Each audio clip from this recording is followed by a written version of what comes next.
各位網友精神好啊！今日係任季啊，任季啊，任季最後啊，係終於十乾最後誒到我啦。記住啦，任水係咩啊？力量啊嘛，陽日元係力量啊嘛，係任水係力量，力量咁所以佢係一定係海嘯嘅力量。係又講翻啦，山洪暴發嘅力量係啦，海嘯嘅力量有冇嘢去制到啊？係咪啊？咁又需要用霧土去制佢啦。係，但係嗱，呢度有啲竅口，有啲絕核嘅。如果太大嘅海嘯，你其實你攞個土都係難對唔到嘅喎。係啊，咁要乜嘢？有佢唔係啊，有嘅紅樹林啊，係嘛？有紅樹林咧，就可以咧令到個海嘯咧就慢慢將啲力量散晒。咁所以咧，原來咧任水咧，其實可以見霧土，可以見甲，就係咁啦。而係見甲係好好嘅格局。係啦，咁你見甲因為文昌星啊嘛，文星啊嘛，咁所以咧逢係任水見甲都係琴棋書畫得多啲嘅，就係啲人理性一啲嘅，即係佢中意讀嘢嘅。咁我哋見好多啦嚇，阿 Sarah 姐咧，佢係任水見甲嘅，佢又唔係點讀嘢嘅，但係咧佢食家嚟嘅，佢條脷好犀利嘅，佢食乜嘢入口咧，佢都分得到係咩。咁即係呢啲係佢嘅特異功能，係任水見甲嘅特異功能，我覺得嚇。好啦，咁啊，狄天水又講咩啊？佢話任水通河能泄金氣，江中之德周流不滯。好啦，咁即係話咧，頭先我已經表達咗佢係海嘯嘅力量。通根透季，衝奔天地。好啦，通根透季，通根即係有長身啦，有害啦，有子啦，呢啲咪通根咯。透季。哇！咁水出咗嚟，係啦，咁季咗出咗嚟叫做陽人出潮啊！係走威水啊！咁啊，衝奔天地啦，好猛烈啦！呢個海嘯真係殺到埋嚟啦，40尺巨浪嗰啲啊！好啦，化則有情，從則相濟。點樣去表達啦？咁啊，化咧嗱，睇就化係咪丁壬合木啊？係啊，丁壬合木咁啊，佢頭先講過啦，佢要木噶嘛，都就可以震佢。係啦。從則相濟喎，即係咁有時如果任水喺夏天咧，我哋叫做從格啊嘛，即係啲火土旺咁啊，佢就會變咗第二啲嘢啦。咁啊，所以後邊嗰啲係叫做少有啲啦。咁啊，所以如果正常嘅任水咧，大家各位網友都要及住佢有冇霧土啦，有冇甲木啦。咁啊，如果佢兩樣都有，你就睇下佢個脾性係咩啦。咁如果佢中意即係琴棋書畫啊，跳下芭蕾舞啊，聽下古典音樂咧，咁啊多數都用木噶啦，咁嘅意思咯。咁啊都幾好噶。咁我哋你有識邊個任水啊？任水有哇勁啊！呢個好犀利啊，好犀利。知唔知邊個？姜濤。哇，係啊，佢個你個Darling 係啊 Darling。咁啊姜濤個八字啦，咁啊己卯啦、戊辰啦、壬子啦，咁個時辰我哋唔好講啦嚇。咁咧，但係嗱，你睇到咧，佢係行咩運咧？嗱，佢本身係有煞嘅喎，係啊，好重煞嘅喎，係啊。咁啊，所以咧，咁啊個己卯戊辰係咪全部係土啊？個卯都冇用噶啦，制唔到個土噶啦。咁但係佢係逆行嘅喎，逆行第一個運係丁卯啦，咁第二個運係叫丙寅啊，係咪啊？咁佢就係丙寅運。見甲，任水見甲嗱，唱歌係咪藝術咁嗱？佢就係應該就係用甲噶啦，咁嘅意思啊。佢又唔係用煞嘅。咁你嗰個甲你一埋嚟係咪都可以叫做食神制煞啊？係，就用個甲去，即係佢原局係即係土旺啊嘛。係，咁你用個甲制煞佢啲土真係係咯，咁啊制煞咯，係咪啊？咁所以佢係應該係幾時紅㗎？係2022好似啊。係20唔係1920咁上下啦，佢一出嚟就紅噶啦，其實。哦，即係己亥年。係啊，己亥年嗰陣咯。係啊。咁跟住一路都係嗰啲壬寅啊、癸卯啊咁嘅甲辰。係啊。咁佢今年個你個 Darling 啊，咁佢今年個甲咪俾個己合咗？佢己卯啊嘛。係啊係啊。咁啊，所以就甩流啲啦。有少少唔係幾好多人講佢咁。係啦，是非啦。後生仔真係俾啲機會人啦。係啦，好啦，今日我哋講完阿壬水之後，我哋講啊癸水咯喎。出場啦，我終於出場啦，咁啊呢個終於啦，見到係癸水啊！但係師傅話癸水係精神病，點解嘅？精神病級。點解嘅？好啦，癸水係咩咧？其實癸水就係霧氣。霧氣咧就好拗教啦。霧氣咧，你話佢係咩咧？有啲人哇，嗰啲雲海喎，又似隻雀又得。似個觀音又得係咪？因為你見到幅相飄忽咯，係啦，比較飄忽嗱。譬如癸水嘅先天係飄忽一啲嘅，咁佢最靚嘅癸水咧就一定要有金，係一定要見有金。嗱，即係我哋點樣去表達罐可樂靚咧？嗰啲廣告一定係有啲水珠黐住罐可樂，係咪啊？係咪最好睇最靚？係。咁所以咧，嗰個景象就係癸水見到有金，就好似嗰個倚附咗喺個可樂罐嗰度。咁所以就係靚好多㗎。咁你好似都係有呢件有金啊？係，我都有。係，所以就 OK 啲。OK 嘅。但係即係不改飄忽嘅本性啦嚇。係，但係我都少少飄忽啫，我有根嘅。OK。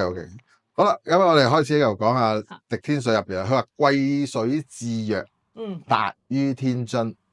好啦，咁咧就佢癸水係最弱嘅水啦，係咪？咁啊，丙火係兩個極端。係啦，咁但係佢又陰陽咧，嗱戊癸又化翻火喎，係咪？丙申又化水喎，佢又變火又變水喎，所以好得意啊！好啦，得龍而運，攻化司神啊！咁得龍而運，你記唔記得係咩？得到神土。係啦。例如戊癸化火，咁啊遇龍則化，我哋成日一句遇龍則化，得龍而運，攻化司神，同埋十天干咧，去到個神位就會叫干個元神透露。例如戊癸化火，戊土同埋癸水嘅日元嘅辰時就一定係丙辰，係咪？係啊。甲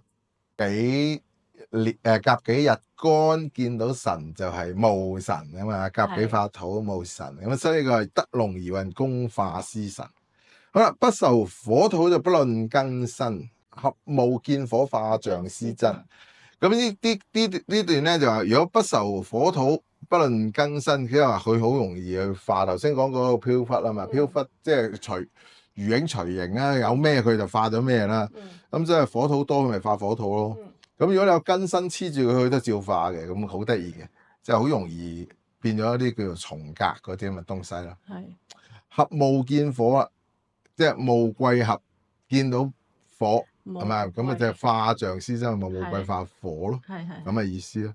咁啊，所以咧最其實我話俾你聽，大家個十天干最難批一定係癸水，即係你問佢，佢都可能唔知你，佢都未必答到你。係啦。即係佢自己，即係人哋睇佢同埋佢自己個反應都唔同。咁所以咧，樣樣都好似有啲似啊，最難批嘅。又唔係唔中。我都要同師傅補充一句，師傅嘅睇嘅方法咧，八字咧，佢就唔係話就係睇個八字，你一定你係咁樣，唔係㗎。佢要睇下你個人係點樣嘅性格，同埋佢係點樣嘅做事，佢偏向邊一方面先話你可以用呢個用神，或者用嗰個格局，係先係咁樣計。所以一定要其實批命係見到嗰個人比較好啲咯。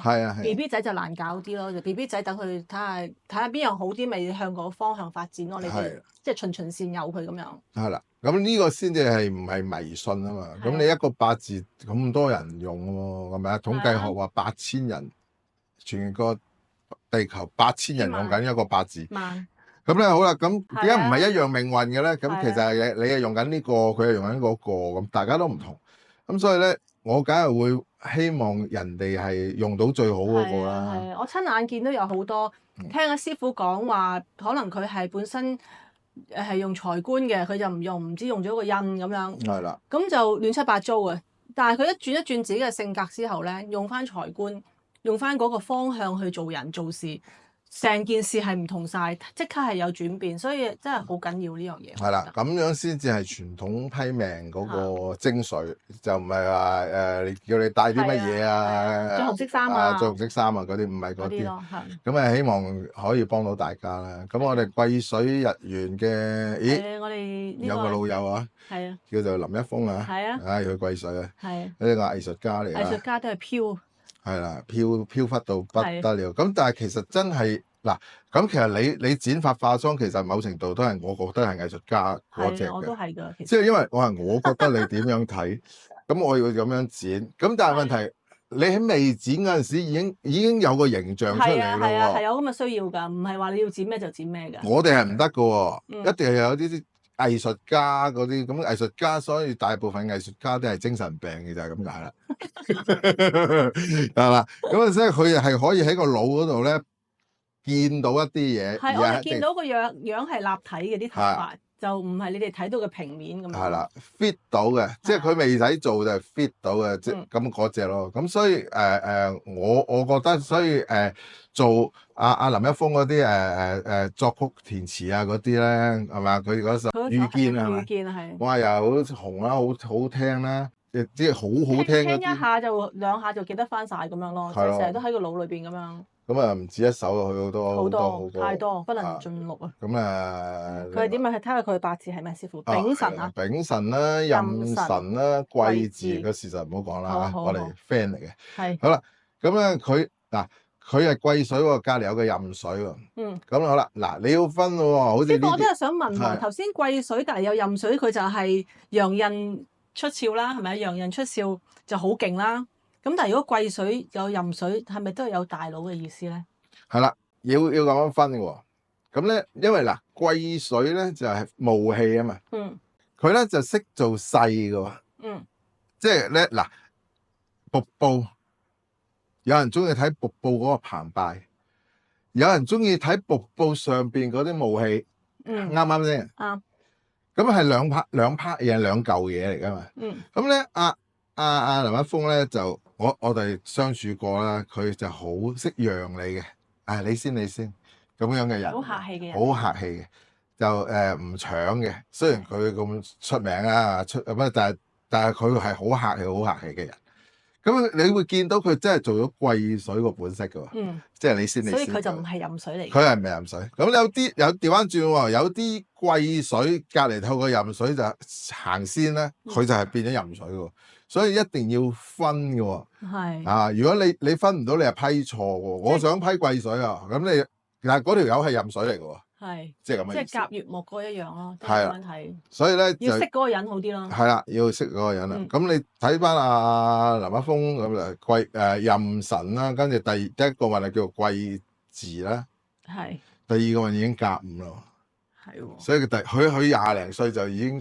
10零20歲佢已經好後生就出名㗎啦，作啲嘢已經好勁㗎啦。咁一見個甲又係得㗎喎，跟住係甲午就月字啦，咁嗰啲全部行晒食傷喎。咁我都講過咧，陰日元最緊要有行食傷啊嘛。咁陰日元行食傷係即係等於陽日元見殺嘅威勢。咁所以林一峰係 OK 嘅咁OK 咁所以咧佢做到佢癸水嘅本色啦。咁做癸水嘅本色，因為佢係藝術家，咁你做癸水咪 fit 咯，係咪啊？咁嗰啲創作咪好好玩咯，源源不絕咁樣。係啦，咁嘅意思咯。係。咁我哋就粗略就講晒呢個十天干啦。十天干搞掂咗。咁我哋下次就講下啲咩正印啊、偏印嗰啲。嗰個都係好有趣，好有趣。嗱，咁我哋就逐個講咯，又係好嘛？好多謝各位，記住like 啦、comments 同埋 subscribe，多謝大家。多謝。